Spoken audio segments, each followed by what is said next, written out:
Are you torn between going to art school or learning on your own? It's a big milestone in your life to choose this. Today, I'm going to help break that down, giving you the pros of going to art school and also the cons. And then we will also talk about the pros and cons of being a self-taught artist and learning on your own.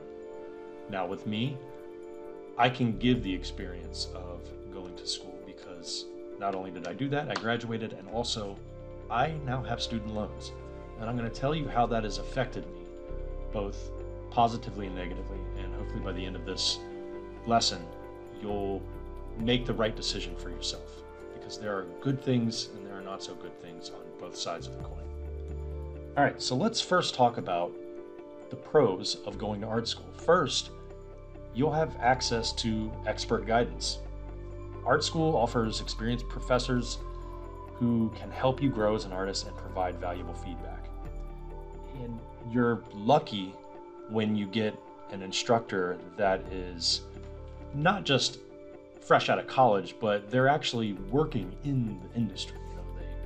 They're doing what you want to do. They can give you up-to-date lessons and lectures about how to achieve graduation and to have a really good portfolio by the time. Second, art school provides structured learning.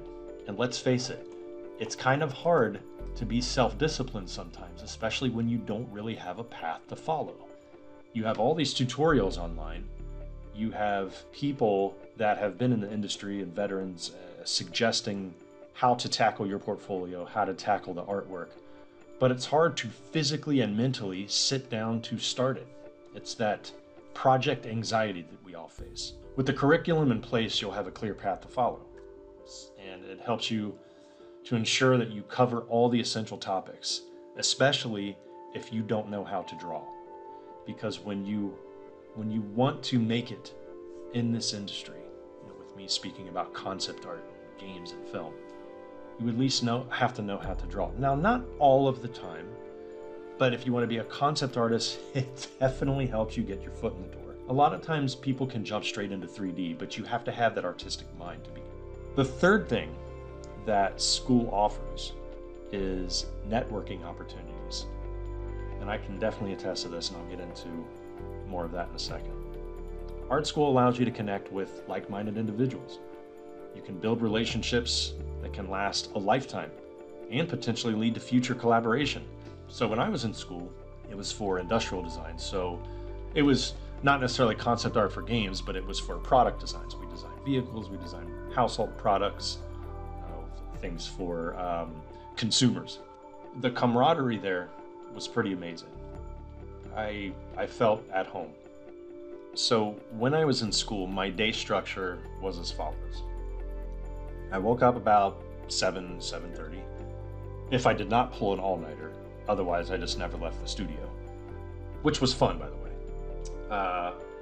Got to my first class. Usually they started about 8:30 or between 8:30 and 9:15 in the morning. And we had 3-hour studio classes, which is pretty typical. They went from maybe 9 to 9 to 11:50, and then you had another class that started at maybe 2, and then it went to 4:50, so you got out at 5 p.m. That's 6 hours of learning during the day. You did have some breaks in between if you wanted to leave to go get lunch. So it's not like a high school curriculum where it's 45 minutes to an hour class and it's just back to back to back to back to back. Now some days were more crowded than others. That was our studio time. But for me, the real fun part about going to school was after hours. And what happened was I had split off, and my other friends who enjoyed transportation design, we split off from product design. So product studio students stayed, and their studios were sponsored by different companies, and their briefs were about like P&G, DeWalt tools, which for me, we did transportation. So GM sponsored our studios. We had companies like Honda come down, Chrysler, and what I mean by come down is they came into the studio from either Detroit, I don't I don't quite remember every single company that came in. I mean, Ford definitely, and I think we had some exotic companies, like Ferrari maybe once or twice. It was a lot of fun. We went to the studio at about 7, 8 p.m., sometimes 9, and we all had lives. We went out, we did have a social life, but if you go to school, your social life becomes the studio. So all of the camaraderie that you have, all of the friends and people of that nature will be from the school. Now you can have relationships outside of the school. I did, because I've had high school friends that I'm still friends with, and that was from mid-90s. Okay, and they didn't go to the school that I went to for college. We stayed there till like 2 or 3 in the morning, and it was awesome. I mean, we were watching movies, just blaring techno music, so all this fun stuff. Another pro that I will give school when it comes to building relationships with like-minded individuals and networking is that we were required to do internships. Okay, we had to find our own internships, so it gave us a clear path to get better at our portfolio. We had to. We were operating on 10-week quarters then. So, and I went to the University of Cincinnati, so it later transitioned back to semesters. So it was 10 weeks for quarters, 15 weeks for semesters. So we were in school for 10 weeks, then we were responsible for finding an internship, and then we would travel. We would get in our cars, we would have to find an apartment, and we would go across across America, wherever the internship was that accepted us, that hired us. And then we had to work there for 10 weeks, made money, and then came back and we were at school, and we had to do that 6 times. And then when they switched to semesters, it was dialed down to 4 co-ops, because the semesters were 10 weeks. You get an extra, it adds up at the end by graduation. It was a lot of fun, and a lot of times, more often than not, you get asked back for a second internship, so you don't have to search for a job the next time an internship comes around, but you're building a rapport with those employers. When you intern with a company once, twice, even 3 times, you basically have a job set up for you post-graduation. Not all the time, but most of the time. I have a very good friend that 4 out of the 6 co-ops, he went to Hasbro Toys. Now I co-opted at Hasbro Toys twice. I worked on the Star Wars team. So, a lot of fun. We build relationships there. I'm still friends with a couple of them to this day, and that was in 2004. So let's talk about the cons. First and foremost, and we're not going to beat around the bush here, it can be expensive. Tuition fees, supplies, and let's not forget the cost of living. Now, when I was in school, so this is from 1999 to 2007, the student loans were structured differently up until, I believe, Obama took office in 2008, and they kind of restructured them a little differently. So when I was in school, we had an allotment of money that we were allowed to have for student loans per quarter. So if school was paid for, all I would have to do is just go to student loan office and ask for a little more so that it can pay for rent and food and art supplies. We were allowed to ask for more, but it still added up at the end. So you had to keep that in mind. Also, the second thing about cons, limitations. So art school may restrict your creative freedom. You might find yourself conforming to the certain styles and techniques instead of exploring your own unique voice. That is true, because what happens is you're kind of obligated to follow the curriculum versus doing your own projects. Now, when I was in school, at the time I was kind of ignorant to concept art. I wasn't really familiar with what it is. In the late 90s, early 2000s, there weren't a lot of concept art jobs. Even the term wasn't that famous as it is now. A lot of product designers all of a sudden for their thesis switched to character development and character design, and usually it failed because nobody specialized in characters and they looked awful, mine included. But I didn't switch to character design, but I know my characters looked awful. Third, time commitment. So art school typically requires a significant investment in time, making it difficult to balance other responsibilities. On the other hand, learning on your own has its advantages. You know, the pros of learning on your own. The one last con that I'll talk about going to school is the investment in time. When I say your social life is cut in half, that is an understatement. Your campus that you're on, especially if you live close to it. Now, if you can get lucky and live with your parents so you don't have to pay rent, that is the way to go.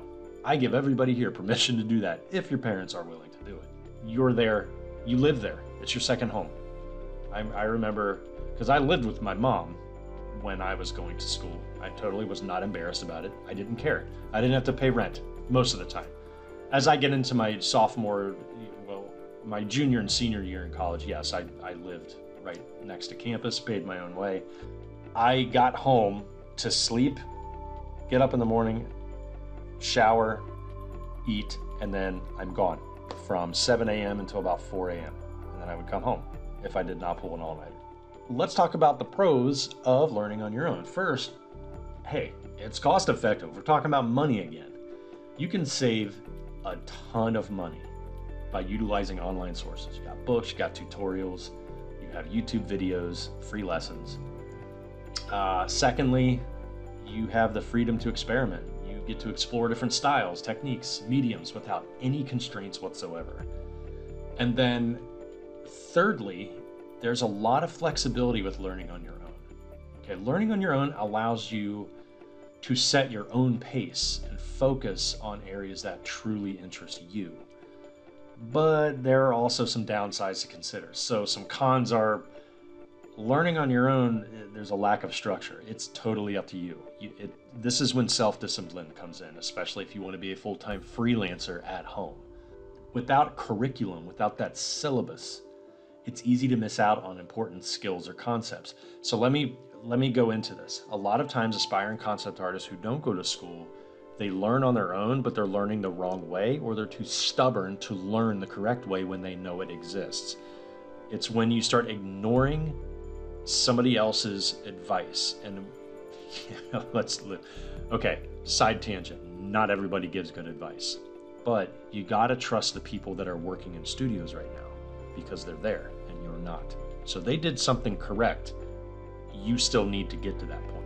Without curriculum, it's easy to miss out on important skills or concepts. Secondly, the absence of expert guidance. This is why I iterate to all of my students, is that before you send your portfolio out, especially for your first job, get it reviewed by a minimum of 2 experts in the field. If you're a character designer, email, cold message, find out how to message them on ArtStation or whatever, whoever works at the studio that you would love to work for, that they're doing the very thing that you want to do. They can give you a no joke, no holds barred, formal critique on your stuff. And if it's not ready yet, you listen to it. Okay. While there are valuable resources online, nothing beats the feedback and critique from experienced professionals, period. Okay. Thirdly, limited networking opportunities. Learning on your own may isolate you from a community of artists who can provide support and inspiration. I will just say it flat out. The chances of you getting hired are greatly increased if you go to conventions. It doesn't matter. It can go to SIGGRAPH, you can go to Lightbox Expo, GDC, for crying out. I mean, GDC.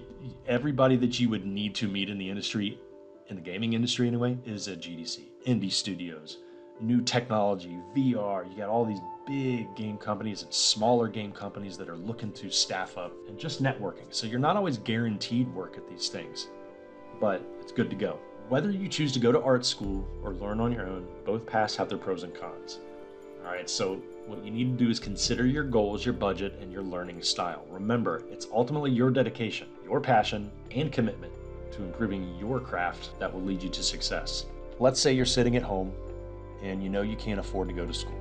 Okay, student loans, you got anxiety, you can't leave your house, you got bills to pay, you got children, mortgage. You can achieve greatness in this industry if you give yourself a schedule. You have to treat it as if you are doing that for a job. And if you are freelancing for a job, one of the great ways to improve yourself and your skills and if you have the freedom to do this, is to accept the work that only elevates your portfolio. Now, a lot of times we are forced to take jobs that we don't like just to pay the phone bill, the electric bill, buy food for your kids or yourself, your dog, your cat. I totally get it. Sometimes you have to do it. If you want to do it in this industry, if you want to make it, you have to keep going. Listen, this industry is cutthroat, but a lot of people give up, which means that there's a lot of open space for you to take. Remember that. It's not that competition is fierce because everybody's good. It's that everybody wants the job. That's the competition, especially if you're a character artist. But that could be another podcast. Dedication, passion, and commitment. You got to improve your craft. And when you improve your craft, that will lead to success. This could be a long road, but it's only as long as it takes you. And what that means is if you really buckle down and decide, okay, I'm going to go to school, great.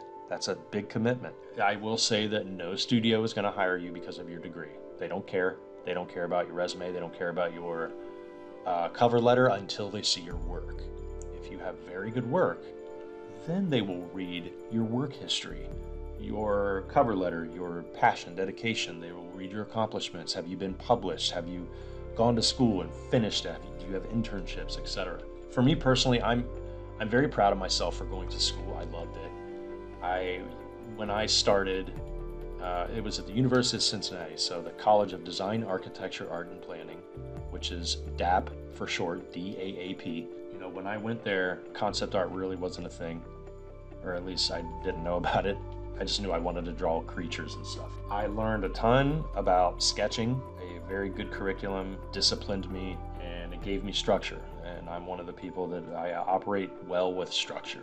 Being a freelancer, if you don't have structure, it's going to be a world of hurt. Okay? But I just want to say that those of you listening out there, regardless of what you choose, you can achieve a lot of awesome things if you go to school. And you can achieve a lot of awesome things if you don't go to school. It does not matter. What matters is your perseverance and your dedication to your craft. Hey friends, if you enjoyed today's session, please like, subscribe, and especially comment below. I would love to hear your decision making about whether or not to go to school or if you want to stay home and learn on your own. Either way, you put your mind to it, you're going to accomplish great things in this industry because it's all about dedication. Thanks again. Until next time, see ya.